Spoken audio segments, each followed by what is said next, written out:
Hey guys, so today is a big day for us. We've been here at Six Summer all week and we've failed to make a single pass all week, but today is the day. So we're about 35 minutes from Tri-State Raceway over in Iowa. We're going to drive the Fairmont there, get some tyres on this thing, go racing. Today's the day. It's also my birthday, so yeah, happy birthday to me. Alright, let's get on the road and go racing.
Am I good here?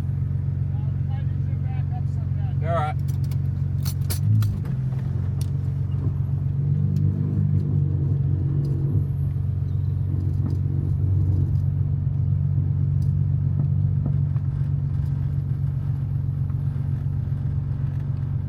That should be enough. No worries. Do we want to go check that one? Hang on.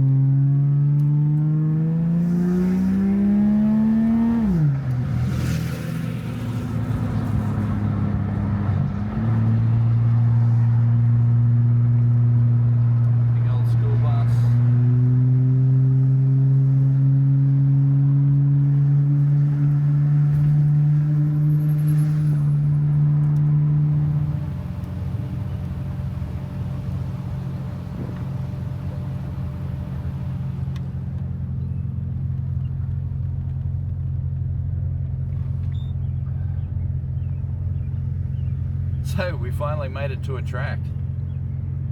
Yeah. That's a good feeling. Good kid. Alrighty. Get in, unpack all this stuff from the car. I mean, the amount of weight we're carrying in this car, like we're on the bump stops on the rear, the exhaust has just been hammering against the jib. Get that weight out of this thing and it's going to actually move, because it moves already. Like, this thing gets along quite good. I want to put this thing on the scales today to find out what it weighs, because before we started on the car, the weight of the car was 2840 pounds, which is quite light. So yeah.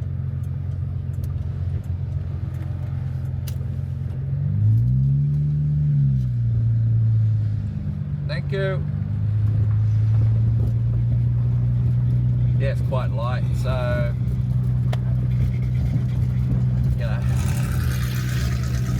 usually have these barrows in 4,000 pound cars.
we're here.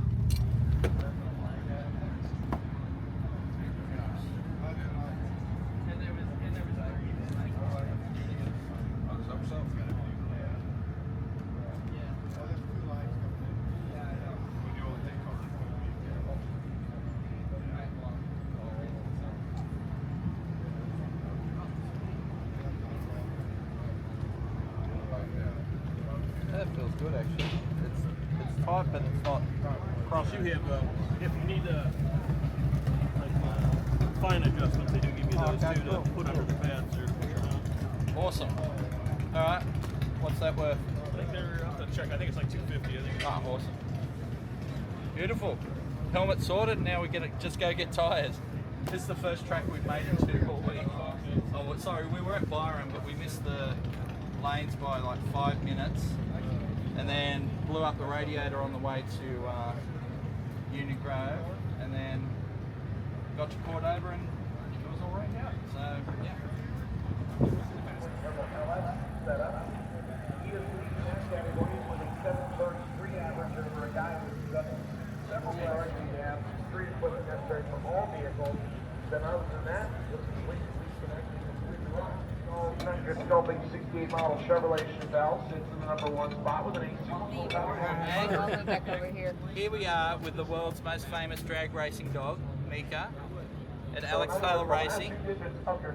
She is such a beautiful girl. Comes to all the tracks, not fazed by turbos or loud engines. Hey, hello girl. You're beautiful. Alright, we're going to go get some tyres and go racing, so let's do that.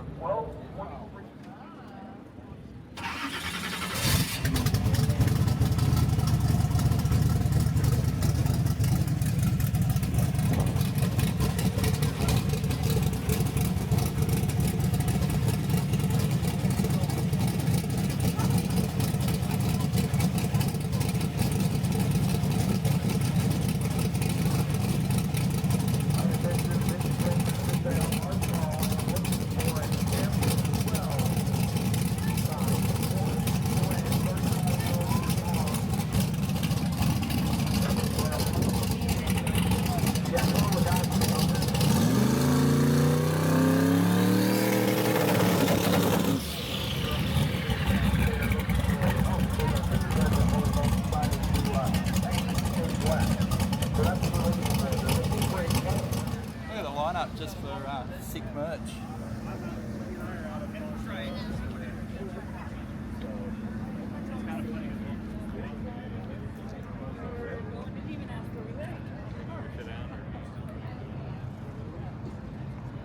So we're down here at the Mickey Thompson truck at the moment, sorting out some tyres.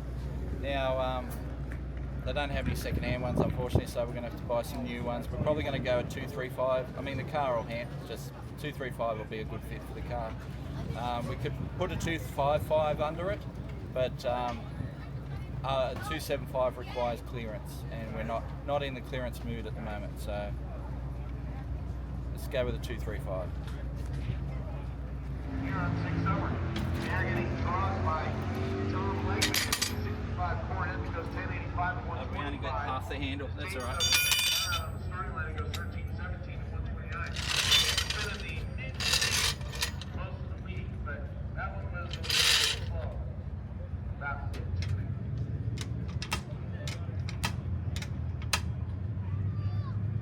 This thing really needs some shocks.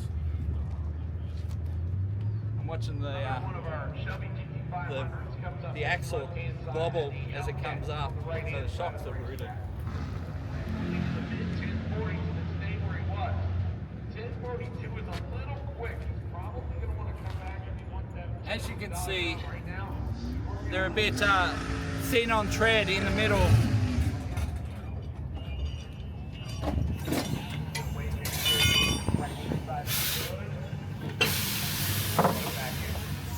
Hamilton's the free left-hand side. He's doing his first track and drive ever. He'll line up with Colton, who's been here before, the 2016 F-150. All good running around, and it looks like it's All right. Couple of minutes, beautiful. one you want to put on first? Real estate, 665, 128, left side.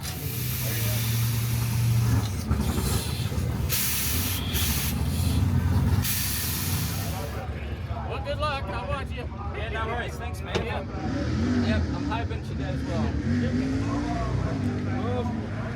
This is my first look at the track, so. Yeah. Looks cool. Good braking area, so. Not that we're going to get going that fast. I don't know what we'll be doing. I guess we'll see. Alright, so we've got an air fuel meter here. It's all a bit dodgy at the moment, but you know, you guys have watched me before. You know how I roll. So hopefully we're going to make a pass soon. We've been waiting all day, but there's been some issues. The guy hit the wall before, and so you know, it's drag racing. We're used to that. We're used to waiting. So yeah, I'll unplug that because I don't need the cigarette lighter in there. Sit that in there. But yeah, there's a few people back home patiently waiting for me to run.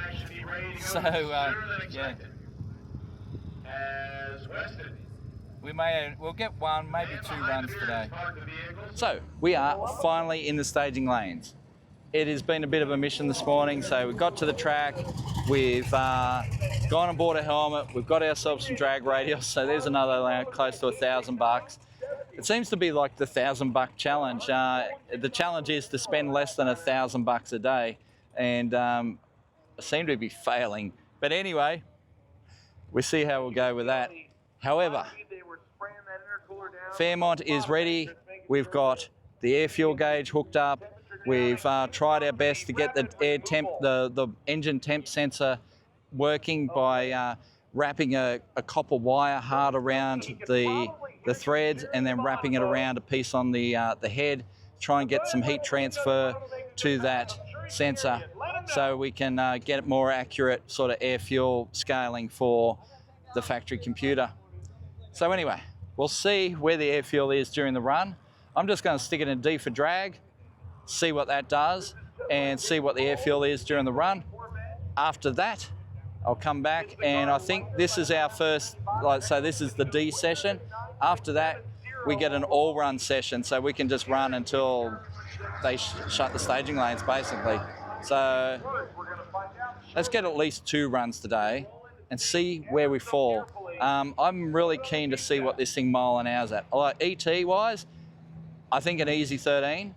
I will like a 12, but it will depend on the gearing, and I think mile an hour will make the call. So if this thing runs anywhere between 107 and 110 mile an hour, we know we've got a potentially 12-second car. If it only runs like a 98 to 105, then it's a low 13-second car. So we'll see what the mile an hour ends up with, and that will mean we will know roughly where we should fall. Anyway, we're just going to play the waiting game, and we'll get a pass soon. All right, we'll see you on the other side.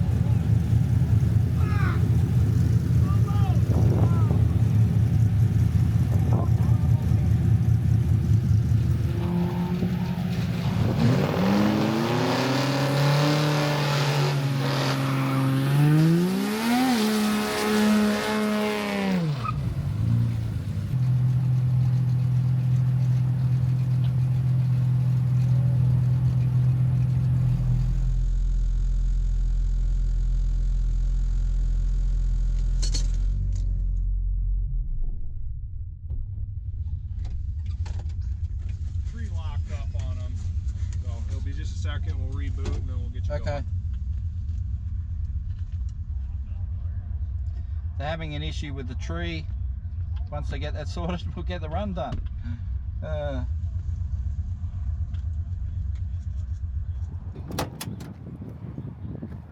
What'd you do? I don't know. I didn't do it. It's not my fault. Really? Yeah. Surely we're not going to miss out on racing at another track. This would be about as close as you could get. I know, this is as close as I could get to not making a pass. Yep. Yeah, wow. So it's kind of hilarious, isn't it? Oh, I'll just sit here and slowly dissolve into sweat. It's quite warm. Oh, wow. I'm just covered in sweat at the moment after sitting at the line for 5 minutes, and yeah. I don't know what's going on with the computer. They're trying to sort out, so they're going to send the tractors out while they do that. It just sums up my 6th summer, doesn't it? So, alright, get some fluids in. For some reason I can't get the gear shift back to first at the moment. I don't know what's happening there. So I'm going to leave it in D for drag and just nail it when the tree comes down. See what it runs. We'll get one pass. We hope. So apparently, if you run slower than 1150, you don't need long sleeves. So I'm the only dummy who put a jumper on to make their run. Just because everything in Australia, you got to run a jumper, but or at least long sleeves. So yeah, you can wear short sleeves. I wonder if I can wear shorts. That'd be cool. No, he's shaking his head no. Yeah. So anyway, all right. We just wait for them to get their shit sorted, and we can finally make a pass. And I think this is going to be a one and done. But yeah. Happy birthday. Happy birthday to me.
Do something about the shift. I nearly drove into a ditch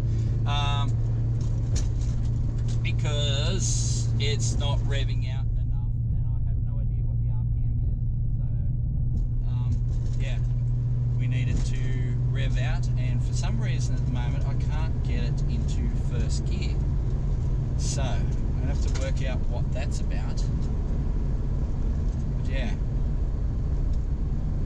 I don't know if we're going to have time to get another run, but I guess we'll run around and see what's what, and see if we can get another run out of this thing, find out what's going on and see if we can get a run. If we can't, we're just going to drive it back to Byron and we'll sort it out there. Thank you. Yeah, it's about what I expected it, when it wasn't doing the thing. So 15.6, yeah, that's not great. So we have finally made a pass at 6th summer, and to be honest, there wasn't much of a pass. 15.6 is very disappointing. So the problem being that I left it in D for drag and just saw whatever it did to shift, right? And it didn't rev out really in any gear, and you could see that it wasn't going to get to 100 mile an hour by the end of the quarter. So that problem number one is we can't get first gear. I don't know why. I'll have to climb under there, and things are running so far behind right now that I don't see the point in waiting around. All right, attention to the bits, racers. You now have 10 minutes remaining to come back to the staging lanes. Racers, you have 10 minutes to join the line. So I got to sort the shifter in 10 minutes. Come back to the staging lanes. 11. I'll have a look under there. We'll see what we can see.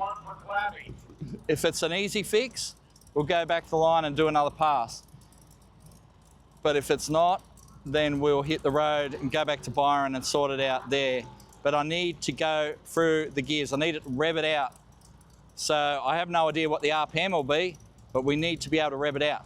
Problem number 2 is air fuels are super rich. 8.6 to 1 rich. Okay, so this is why it's using a lot of fuel out on the road. It is super rich. So across the line, I looked down at the gauge and it was 8.6 to 1 air fuel. So I don't even know why it runs. Shouldn't run. So anyway, let's have a look at the shifter. All right, so we had a problem with the shifter. I worked out what it was, what was binding it up. And so I have just fixed it. We're joining the back of the staging lane. This one, cool, thank you. We're in the staging lanes. We're gonna get one more pass. And I can get first, second, third now. So I'm gonna rev it until it hits limiter and then shift, or close as I can get to it. But it's still gonna be rich as fuck. It's still gonna be like 9.0s on the air fuel. We'll have to get Zane to look at that. But yeah, we have gears. So let's go. All right, so first, second, drive, neutral. That'll work. That'll do, pig, that'll do.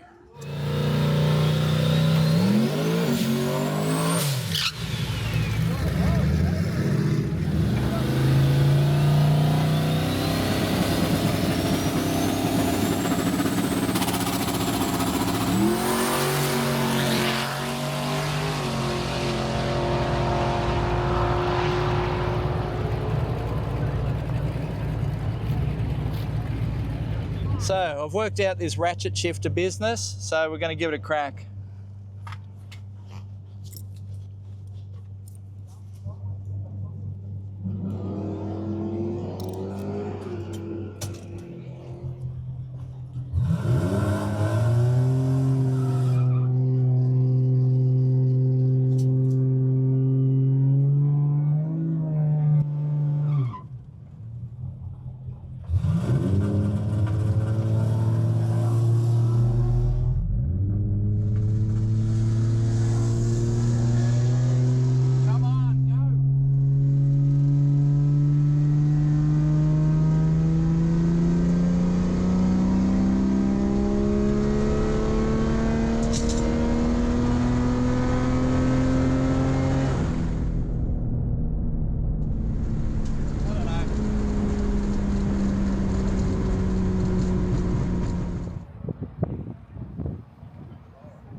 Worse than last time.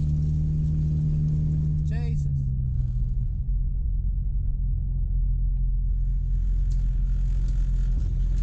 All right, let's see what this thing weighs.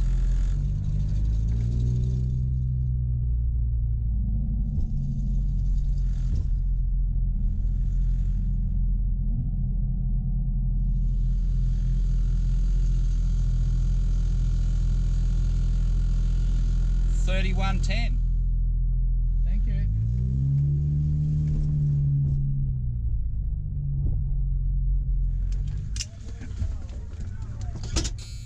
So I just want to see what the car weighs without me in it. 28.05. All right, so we've got 2 runs today. A 15.6 at 91.8 and a 16.8 at 94.3. So, what did I do wrong? I tried to stall it up on the converter. It did not like. And I reckon it's still got some sort of torque protection in the ECU. So it would have said, he's gonna damage the gearbox. I'm gonna take all the power out of it off the line. And that's what it did, because that's what happens with standard Falcons when you try and launch them at the drag strip, loading them up. I didn't think it was going to be a problem because I thought it was sort of, you know, something that happens with stock transmissions. But it's not the transmission that controls it, it's the ECU, and this has an ECU out of a Falcon in it. And yeah, I reckon that there's some torque protection stuff in the ECU that shut it down when I tried to stall it up. Problem number 1. Problem number 2 is it didn't feel like it ever shifted. Like I revved and revved and revved, and I stayed in what was essentially the same gear for the entire run. Don't know. Don't have an answer to that. What it did do though, is it gained 3 miles an hour. So I ran slower by over a second, but went 3 miles an hour faster. Again, weird. But I guess, yeah, like I said, the torque protection thing, I think that's a thing. I'll have to get Zane to plug in and just like zero that shit out. Like, we don't need we don't need no stinking torque protection. So, problem number 3, it is so rich. It is in the 8s, in the air fuel category. 8 to 1, no good. So, I've talked to Zane, I'm talking to Zane at the moment about it. I think we need to put straight E85 into this thing. That will lean it out, that will make it run better, and that's something we may try tomorrow. In the meantime though, we're done for today. We're gonna load up the car, hit the road, go see the sights, and see if we can sort out what's going on with this car.